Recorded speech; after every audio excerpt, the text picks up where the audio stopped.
Hello and welcome back to Henry's Hideout for yet another episode in 100-degree weather.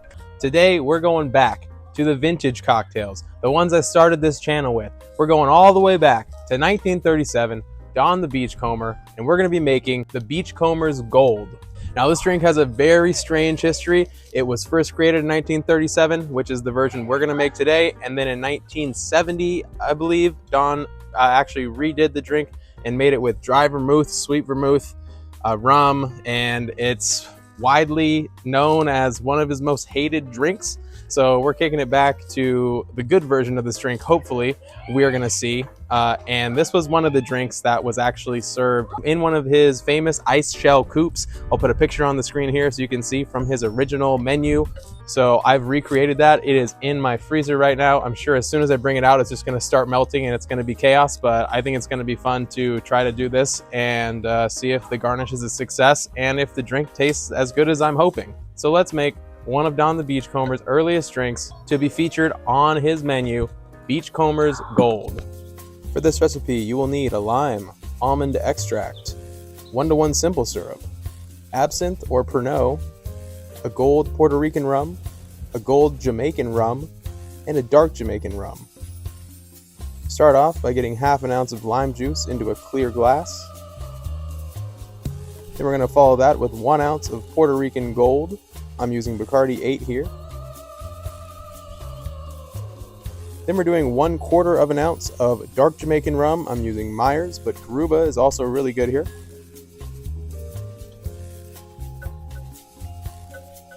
Then 1/4 of an ounce of a gold Jamaican rum. I chose Appleton Signature.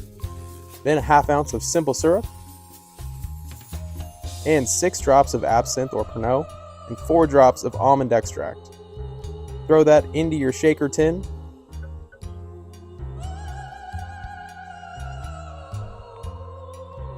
And we're going to shake on some cracked ice here.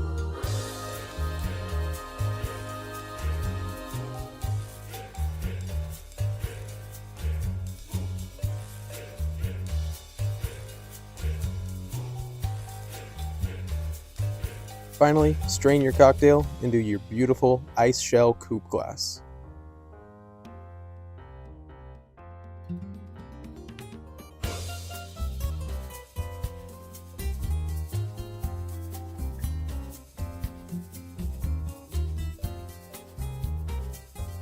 And as it's melting away on this 100-degree day, let's try Beachcomber's Gold from 1937. I'm really excited to try this one. Holy crap. Oh my. Wow, dude. Wow. I love that. The almond extract really it's like orgeat, right? So it's playing that role, and then we have the absinthe that really intermingles with the orgeat. Well, I'm saying orgeat, but the almond extract super well. I think it was a good call to use the Appleton instead of the Dr. Bird here. Everything's bouncing nicer here as opposed to maybe if I use the Dr. Bird, the funk would punch through a little too much. I mean, I love Bacardi 8, so this is an ounce of Puerto Rican Gold, so hence Beachcomber's Gold.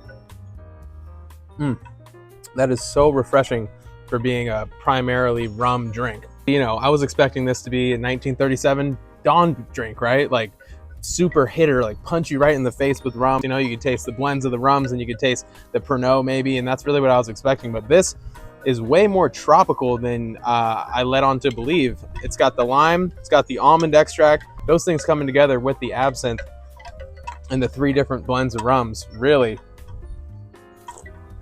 create something special. And this ice shell is super cool. You can see it instantly fell, but it is 100 degrees out, so it used to look like that kind of. But now it's free in the glass. You can spin it. One thing I might do is pay a little bit closer of attention to how much ice you do put in this drink. I cracked some big cubes to shake it, so I didn't shake it with pebble ice or anything purposely because I didn't want to dilute it too much. But I think even those big cubes, I could have used a little bit less. And then also, as the ice shell melts, you're getting that dilution as well. So that's probably why it's not as punchy as I was expecting. but man, is that better than I was expecting. Well, there you go, guys. The 1937 Beachcomber's Gold here from my home tiki bar, Henry's Hideout. Hope you enjoyed today's video. If you did, give it a like, comment below if you've ever made this, or if you've made one of the other Beachcomber Gold variations, because there are a couple. I'm just spinning this away. Definitely gonna make more of these ice shells for parties and whatnot. Signing out, I'm Jason. Aloha, cheers.